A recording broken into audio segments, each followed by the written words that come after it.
Say hit. Say hit. Here comes the, y'all don't really want it like, yeah. Here comes the, y'all don't really. Hey man, who just caught that? Yeah, who was that? A hell of a catch. Yeah, he's pretty good.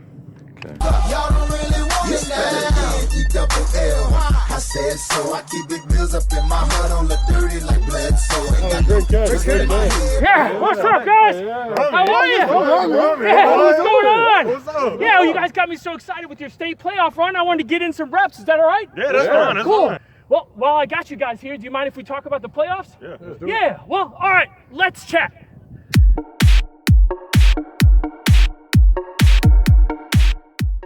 All right, well, welcome back, everyone. These guys have let me practice with them for a while today, and then they've been nice enough to give me a few more minutes of their time to talk about the state playoff run that the football team is on. I've got Jimmy Lansing, Cam Epps, Grant Finley, and Elijah Griffin with me here today. Thanks for joining me, guys. For sure. I'm going to start with you, Grant.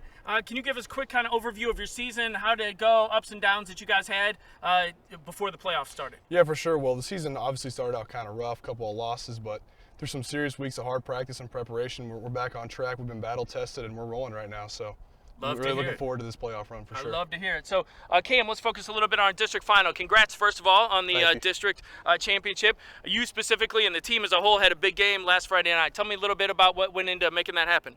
Yeah, obviously we were the better team. We jumped out on them pretty fast.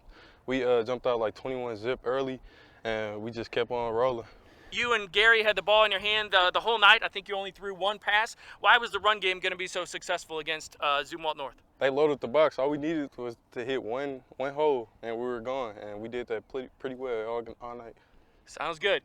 So, Jimmy, this week we got Holt in the state quarterfinal. What's the game plan against Holt? What do we need to do to be successful? I mean, play our game. Defense got to step up. Offense still rolling. I mean, once you get the quarterfinals, they're all great teams. So if we do our stuff, we should win. Who are some of the players to maybe look out for Holt? Is they got a good quarterback, good running game? What's their specialty? Yeah, they've a really good quarterback, all conference, and a really good running back as well. But they do it all, and we just got to do our stuff and stop them. Sounds good. So, Eli, I want to wrap it up with you. If we're fortunate enough to play our game and we get past Holt this weekend, what's beyond that? Who are some of the challenging teams that we have to look forward to in the potential semifinal or final?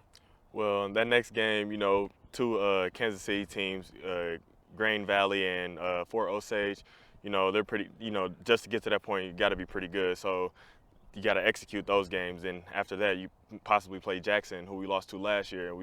Revenge game, definitely. We got a little revenge against Jackson. They put us to us big time right here in Donald's Field last year, didn't they? Yes, sir. Cool. Well, I got a quick question, maybe a little surprise question for you guys here. I've asked this to a couple other groups with less chat. So, Finley, maybe I'll go to you for this question. Let's say the team is going to take a road trip. Who's the team dad? Amongst the players, who's going to get everybody together? Who's going to get us organized? Who's going to do all the driving? Who's going to be the responsible one? The team dad. I'd say Jake Ortiz is probably a team dad. He's always pretty serious. He doesn't play around too much. He's always working to get his work done. So all right. He's a good guy. For I like sure. that. So, Eli, to you with our second one, who's on the other end of the spectrum? Who's the guy who's going to show up late for the road trip? Who's going to be sleeping in the back seat the whole time, never going to help drive? Who's going to be the sort of hanger-on on the team? Definitely Gary Barber. Always lacking. All right. So, yeah, he's definitely that last one. Well, very good. So for Jimmy, who for you? Maybe it's Gary, but who's the team clown? Who keeps it light on the sidelines, in the locker room? Who makes it fun? I got to go with either Ryan Deering or Alex Tote. I mean, just both two guys that are going to mess around a little bit. Not really that guy that's going to step up and drive during the road trip. All right, very good. Cam, last question that's specific to you. Going to Oklahoma State next year. Congrats on that, number one. Where's your Oklahoma State Cowboys going to finish this year in the college football playoffs? Hopefully pretty high. They got a chance to be in the top four? Yeah. All definitely. right. Bold prediction here from Cam Epps. Well, thanks again for joining me, guys. I appreciate your time. Thanks again for joining us out there in the audience. Be sure you're here at Donald's Field this Friday night, 7 p.m. Support your Chaminade football Red Devils against Holt in the state quarterfinal match.